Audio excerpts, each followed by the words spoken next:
हिंदी विषय के पाठ्यक्रम में निर्धारित रसों का अध्ययन करेंगे। तो सबसे पहले हम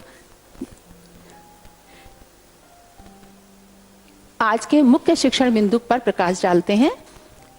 रस परिचय, तत्पश्चात रस की परिभाषा, रस का महत्व और उसके पश्चात रस के प्रकार। रस की परिभाषा। भरत मुनि ने अपने ग्रंथ नाट्य शास्त्र में रस की परिभाषा इस प्रकार दी है। विभाव अनुभाव व्यभिचारी संयोगाद रस निष्पत्ति, अर्थात विभाव अनुभाव व्यभिचारी भाव के संयोग से रस की निष्पत्ति होती है। काव्य को पढ़ते या सुनते समय हमें जिस आनंद की अनुभूति होती है उसे ही रस कहा जाता है। बच्चों ध्यान दीजिए, यहाँ पर भरत मुनि ने जो परिभाषा दी है उसमें लिखा है विभाव अनुभाव व्यभिचारी भाव, अर्थात भाव। रस का मूल आधार भाव है। भाव ही रस की उत्पत्ति करता है। तत्पश्चात अब आता है कि रस की निष्पत्ति कैसे होती है। विभाव अनुभाव और व्यभिचारियों के संयोग से रस की निष्पत्ति होती है। मनुष्य के हृदय में रति आदि कुछ भाव हर समय सुप्तावस्था में रहते हैं और जब उन्हें कोई उपयुक्त सामग्री मिलती है तब वह जागृत हो जाते हैं। इसलिए इनको स्थायी भाव कहा गया है। कहते हैं कि यह स्थायी भाव अनुकूल सामग्री उपस्थित होने पर जागृत हो जाते हैं और उस समय काव्य के पाठक, श्रोता या नाटक के दर्शक को देख एक ऐसे अलौकिक आनंद का अनुभव होता है कि वह अपनी सुध बुध भूलकर आनंद में मग्न हो जाता है। यही आनंद काव्य शास्त्र में रस कहलाता है और यही रस काव्य की आत्मा होता है। बच्चों आपने भी देखा होगा, जब कभी आप कोई कहानी की पुस्तक पढ़ते हैं तो उसमें इतना सुध बुध खो जाते हैं कि आपको कोई भी बुलाता रहे आपका ध्यान नहीं जाता, क्योंकि उस समय आप उसमें डूब चुके होते हैं, उसके रस में के आनंद में डूब चुके होते हैं। इसलिए आपको किसी का पुकारना या बाधा आना अच्छा नहीं लगता। इसी दृष्टि से अब हम इसके महत्व को देखते हैं कि रस, छंद और अलंकार काव्य के सौंदर्य में अभिवृद्धि करने को रस, छंद और अलंकार की आवश्यकता होती है, क्योंकि वही काव्य के सौंदर्य में वृद्धि करते हैं। लेकिन उन सौंदर्य तत्व में वृद्धि करने वालों में जो रस है वो मुख्य है और इसीलिए कहा गया है कि जैसे प्राण के अभाव में शरीर व्यर्थ है, उसी प्रकार रस के अभाव में कोई रचना काव्यगत सौंदर्य से रहित हो जाती है। कहते हैं कि यदि किसी भी साहित्य में यदि रस की यानी आनंद की अनुभूति नहीं है तो उसमें सौंदर्य ही नहीं है। उसको तो काव्यगत सौंदर्य के अंदर उसको तो काव्य की श्रेणी में ही नहीं गिना जा सकता। इस दृष्टि से हम देखते हैं तो रस को काव्य में सबसे ज़्यादा महत्वपूर्ण तत्व माना जा सकता है।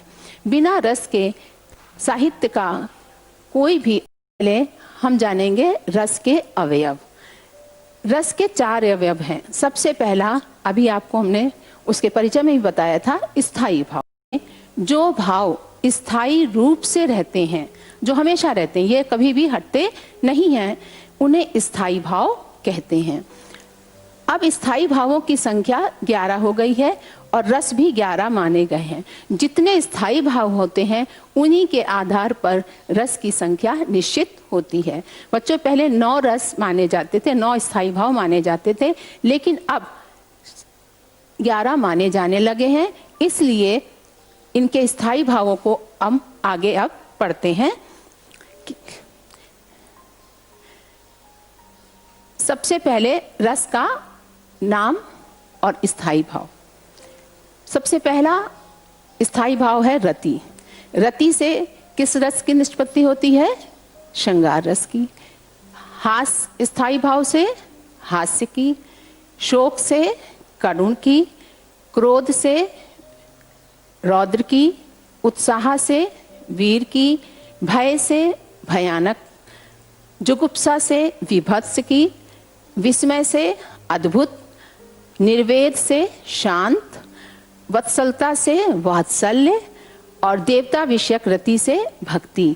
इस प्रकार ये जो 11 भाव हैं वो स्थायी रूप से प्रत्येक मनुष्य के हृदय में रहते हैं, और जब उनको कोई प्रतिकूल अनुकूल परिस्थिति मिलती है तब ये स्थायी भाव रस के रूप में परिणत हो जाते हैं।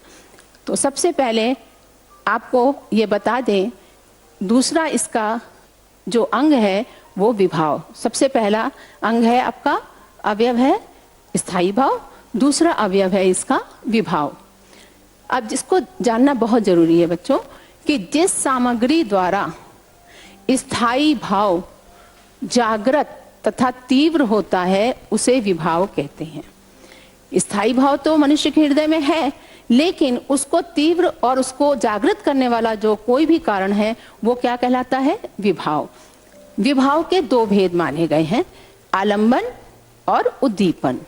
आलंबन विभाव, जिस व्यक्ति अथवा वस्तु के कारण कोई स्थायी भाव जागृत होता है उसे आलंबन विभाव कहते हैं। इसके 2 अंग होते हैं। कैसे? देखिए, पहला है आश्रय, दूसरा है विषय। जिस व्यक्ति के हृदय में स्थायी भाव जागृत होता है उसे आश्रय कहा जाता है, और विषय, जिस वस्तु या व्यक्ति के कारण आश्रय के हृदय में रति आदि स्थायी भाव जागृत होते हैं उसे विषय कहते हैं। जिसके कारण जागृत होता है उसको विषय, और जिसके हृदय में जागृत होता है वह आश्रय। जैसा कि आश्रय किसी का सहारा, किसके माध्यम से हो रहा है। साधारण रूप से विषय के लिए एक ही आलंबन शब्द का प्रयोग होता है। जैसे उदाहरण द्वारा देखिए, हम और स्पष्ट करते हैं कि लक्ष्मण परशुराम संवाद में लक्ष्मण के प्रति परशुराम जी के हृदय में क्रोध नाम का स्थायी भाव जागृत होता है। अतः लक्ष्मण आलंबन विभाव है। इसमें परशुराम आश्रय हैं और लक्ष्मण विषय। परशुराम के हृदय में क्रोध जागृत हुआ है तो वो क्या हो गए? आश्रय। किसके कारण हुए हैं? लक्ष्मण के कारण, इसलिए लक्ष्मण विषय। इसके बाद आता है उद्दीपन। उद्दीपन विभाव, जिस व्यक्ति दृश्य अथवा आलंबन की चेष्टा से, ध्यान दीजिए बच्चों, जिस व्यक्ति दृश्य अथवा आलंबन की चेष्टा से पूर्व स्थायी भाव और उद्दीपन तीव्र हो उसे उद्दीपन विभाव कहते हैं। जैसे उदाहरण से स्पष्ट करिए, पुष्प वाटिका में सीता को देखकर राम के रति भाव का वर्णन हो तो राम आश्रय है, सीता आलंबन है, रति स्थायी भाव है, और चारों ओर खिले फूल, सुगंधित वायु, चांदनी आदि उद्दीपन विभाव है। तो चारों ओर की जो परिस्थितियां होती हैं, वातावरण होते हैं, वो सब प्रकृति के जो उपादान हैं वो सब क्या करते हैं? उस रस को और उद्दीप्त करते हैं, तीव्र करते हैं। तो अभी आपने विभाव के बारे में जाना कि इसके 2 हैं, आलंबन और उद्दीपन। अब बच्चों तीसरा अवयव है अनुभव।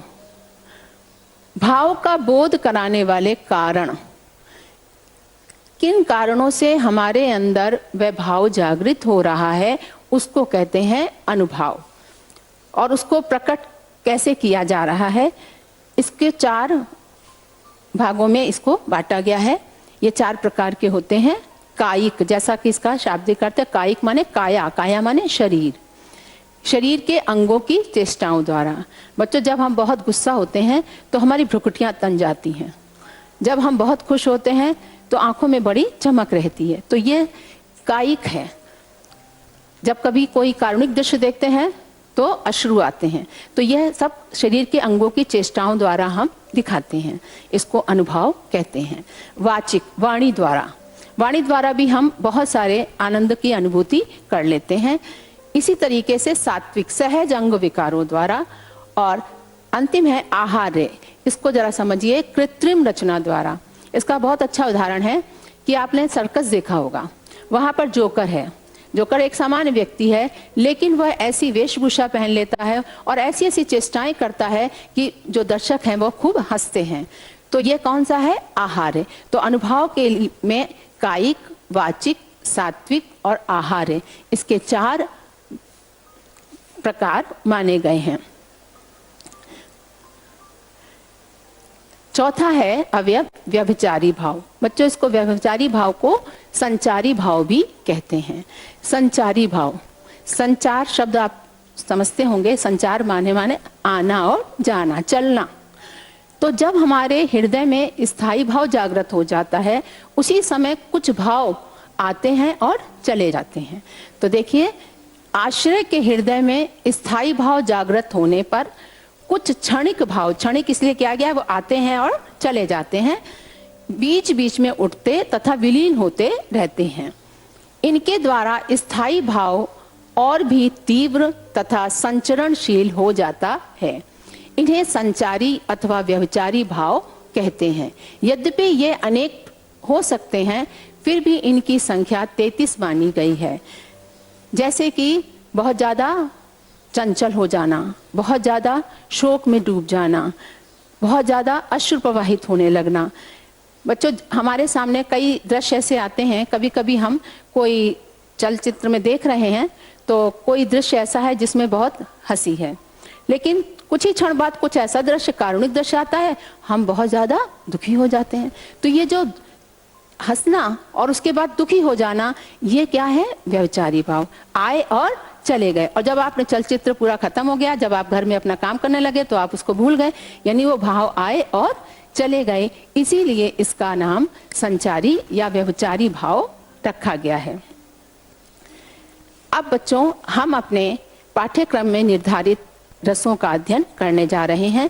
हमारे पाठ्यक्रम में श्रृंगार रस सबसे पहला है। श्रृंगार रस, किसी भी रस को जानने से पहले यह जानना जरूरी है कि उसका स्थायी भाव क्या है।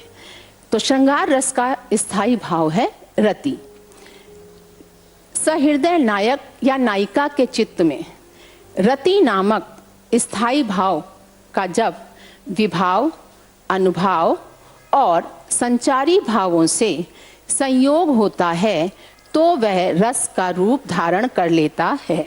बच्चों, इससे पहले आपने उसके अवयव देखे।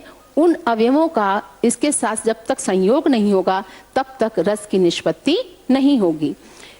श्रृंगार रस में कहा गया है कि नायक और नायिका के हृदय में जब प्रेम, रति अर्थात प्रेम का जो स्थायी भाव, रति जो नामक स्थायी भाव है, जब वो जागृत होता है और उसका जब विभाव, अनुभाव और संचारी भाव से संयोग होता है तो वह श्रृंगार रस का रूप धारण कर लेता है।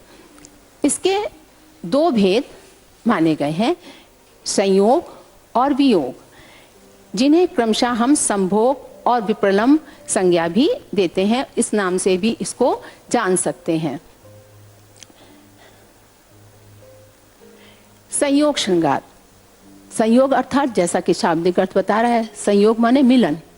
जब संयोग काल में नायक और नायिका की पारस्परिक रति को संयोग श्रृंगार कहा जाता है। जब नायक और नायिका का मिलन होता है तब संयोग श्रृंगार है। उदाहरण से देखिए, कौन हो तुम बसंत के दूत, विरस पतझड़ में अति सुकुमार, घन तिमिर में चपलाकी रेख, तपन में शीतल मंद बयार। प्रसाद द्वारा रचित कामायनी से संकलित है ये पंक्तियां, जिसमें मनु जो थे वो एकांत स्थान पर बैठे हैं और उसी समय वहाँ पर श्रद्धा का आगमन हुआ है। और जब मनु श्रद्धा को देखते हैं तो उनके हृदय में जो रति नामक स्थायी भाव है वो किस प्रकार से जागृत होता है। देखिए, इसके आपको जब तक अवयव नहीं बताएंगे तब तक ये स्पष्ट नहीं होगा। स्थायी भाव रति, आलंबन, विभाव, श्रद्धा और मनु, यानी मनु के मन में जाग रहा है और किसके कारण जाग रहा है? श्रद्धा के कारण। उद्दीपन विभाव, उद्दीपन विभाव यानी एकांत प्रदेश है, श्रद्धा की कमनीयता, घन अंधकार में विद्युत का चमकना, ये जो भाव है वो और भी ज्यादा रस को उद्दीप्त कर रहे हैं। संचारी भाव, और जब मनु श्रद्धा को देख रहे हैं तो उनके मन में हर्ष, आशा, उत्सुकता आदि आ रहा है, जा रहा है, जैसे संचारी कहा। इस प्रकार विभाव आदि से पुष्ट रति नामक स्थायी भाव संयोग श्रृंगार रस की दशा को प्राप्त हुआ। तो बच्चों, अभी हमने श्रृंगार रस के अंतर्गत संयोग श्रृंगार के बारे में पढ़ा। अब हम जानते हैं वियोग श्रृंगार, जिस रचना में नायक एवं नायिका के मिलन का अभाव रहता है। बच्चों, हमने बताया था कि संयोग श्रृंगार में नायक और नायिका का मिलन, और जब यह मिलन ना हो अर्थात वियोग हो जाता है, तब वियोग श्रृंगार होता है। और विरह का जिसमें वर्णन हो। उदाहरण देखिए, मेरे प्यारे नव जलद से कंज से नेत्र वाले, जाके आए न मधुबन से और ना भेजा संदेश, मैं रो रो के प्रिय विरह से बावली हो रही हूँ, जाके मेरी सब दुख कथा श्याम को तू सुना दे। हरिऔध द्वारा रचित प्रिय प्रवास से यह पंक्तियां ली गई हैं, जिसमें श्री कृष्ण जब ब्रज से मथुरा चले जाते हैं तो राधा उनके वियोग में बहुत व्यथित हैं। तब वह पवन को दूतिका बनाकर अपना संदेश श्री कृष्ण के पास भेज रही हैं। उसी से ही यह प्रसंग लिया गया है। स्पष्टीकरण में देखिए, स्थायी भाव रति, आलंबन विभाव राधा और कृष्ण, यानी राधा आश्रय है और कृष्ण विषय है। उद्दीपन प्रिय का वियोग व उसके सौंदर्य का स्मरण आदि, उनके साथ बिताए गए दिनों की जो स्मृतियां हैं वो और भी ज़्यादा उनके जो वियोग को और भी ज़्यादा बढ़ा रही हैं। संचारी भाव, बच्चों देखिए, स्मृतियाँ याद आता है, एकदम से याद आती है। रुदन रोती हैं, चपलता, आवेग, उन्माद। इस प्रकार श्री कृष्ण से मिलन के अभाव में यहाँ विभाव आदि से पुष्ट रति नामक स्थायी भाव वियोग श्रृंगार रस की दशा को प्राप्त हुआ। तो बच्चों, अभी हमने श्रृंगार रस के अंतर्गत संयोग श्रृंगार, वियोग श्रृंगार दोनों का अध्ययन किया। अब इसके पश्चात अब हम अध्ययन करने जा रहे हैं हास्य रस। परिभाषा देखिए, इसका स्थायी भाव देखिए। इसका स्थायी भाव है हास। वेशभूषा, वाणी, चेष्टा आदि की विकृति को देखकर हृदय में विनोद का जो भाव जागृत होता है वह हास कहा जाता है। यही हास विभाव, अनुभाव और संचारी भावों से पुष्ट होकर हास्य रस में परिणत होता है। तो बच्चों देखिए, इसका उदाहरण, नाना वाहन नाना वेशा, विहसे शिव समाज निज देखा, कौमुखहीन विपुल मुख काहू, बिनु पद कर को बहुपद बाहु। अर्थात यहाँ पर शिव जी के विवाह का प्रसंग है। शिव जी स्वयं अपने विवाह में जो बाराती हैं उनको देखकर स्वयं ही हंसते हैं, क्योंकि वहाँ पर नाना प्रकार के जो बाराती हैं वो कैसे हैं कि कोई मुखहीन, कोई तो मुख के बगैर ही है, किसी के मुख है, और विपुल मुख, और किसी का बहुत बड़े मुख हैं, बहुत सारे मुख हैं। बिनु पद कर कोई, किसी के हाथ पैर हैं और किसी के बहुत सारे हाथ पैर हैं। तो इस प्रकार के शिव समाज को देखकर स्वयं भगवान शिव भी क्या करते हैं, हंसते हैं। तो स्थायी भाव यहाँ क्या है, हास। आलंबन विभाव शिव जी, क्योंकि शिव जी को ही इसका भाव आ रहा है। उद्दीपन विभाव विचित्र वेशभूषा, समाज की जो है उनकी वेशभूषा विचित्र है। संचारी भाव रोमांच, हर्ष और चपलता। इस प्रकार विभाव आदि पुष्ट हुआ, हास नामक स्थायी भाव हास रस की अवस्था को प्राप्त हुआ। तो बच्चों, अभी हमने श्रृंगार और श्रृंगार के बाद हास्य रस का अध्ययन किया। इसके पश्चात आता है करुण रस। बच्चों, इसका स्थायी भाव शोक है। बंधु विनाश, बंधु वियोग, द्रव्य नाश और प्रेमी के सदैव के लिए बिछड़ जाने से करुण रस उत्पन्न होता है।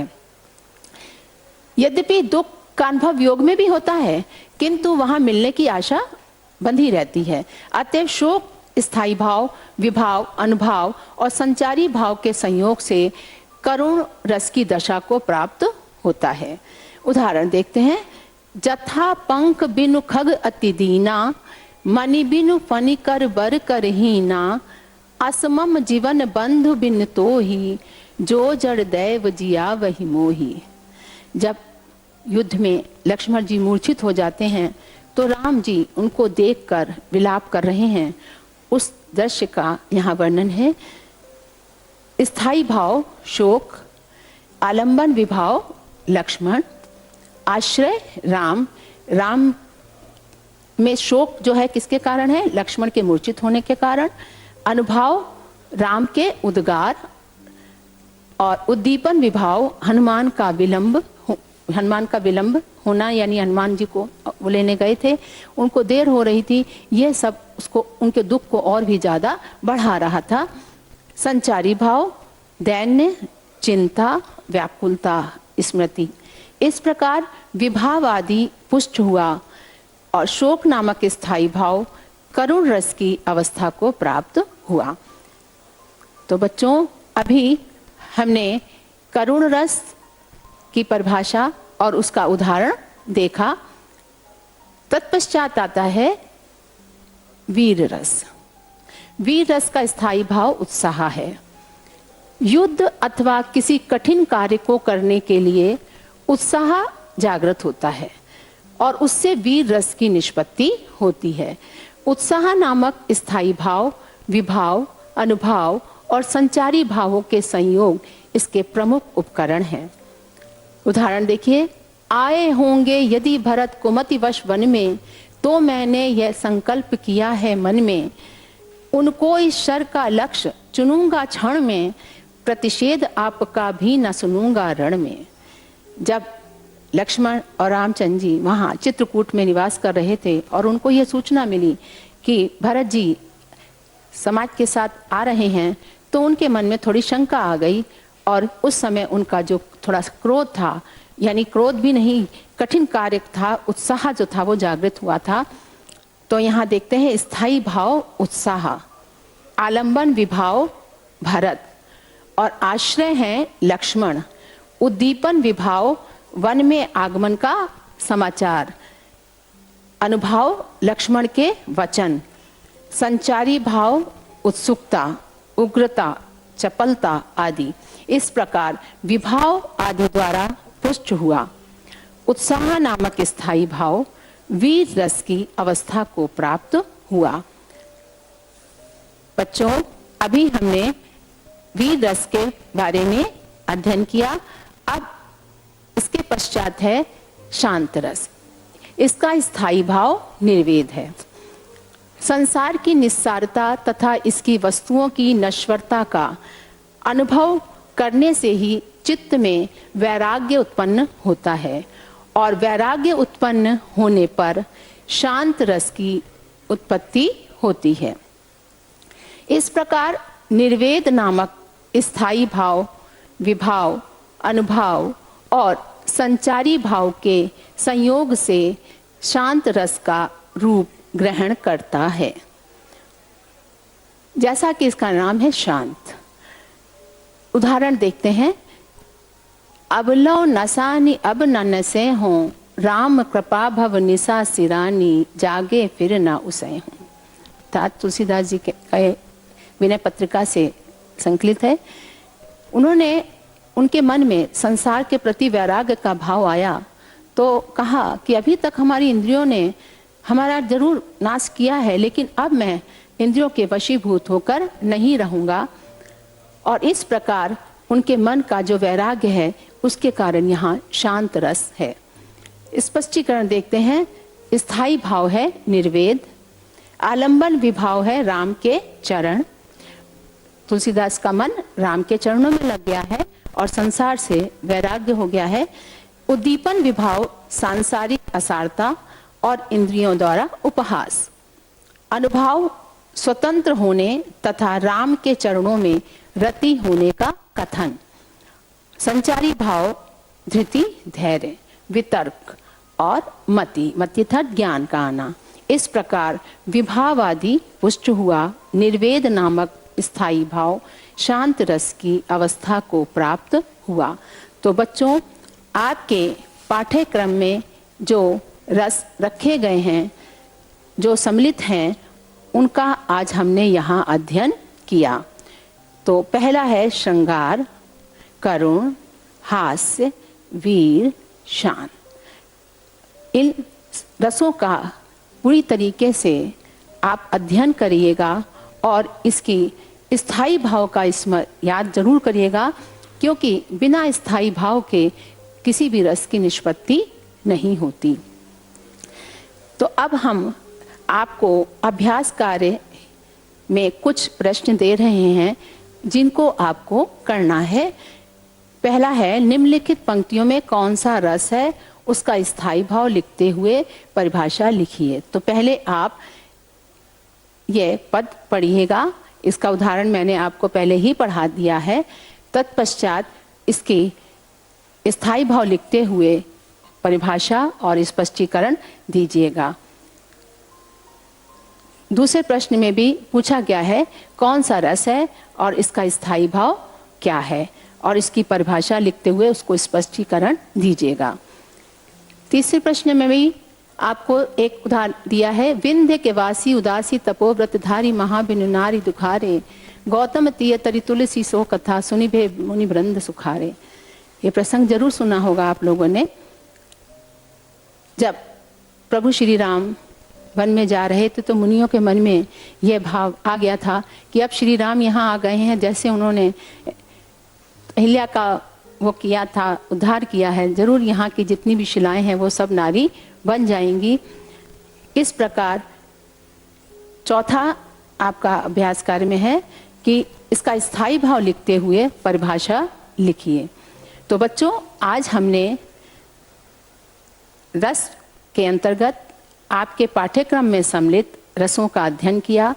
आप इनका उदाहरण, स्थायी भाव, स्पष्टीकरण अच्छी तरीके से याद करिएगा। धन्यवाद।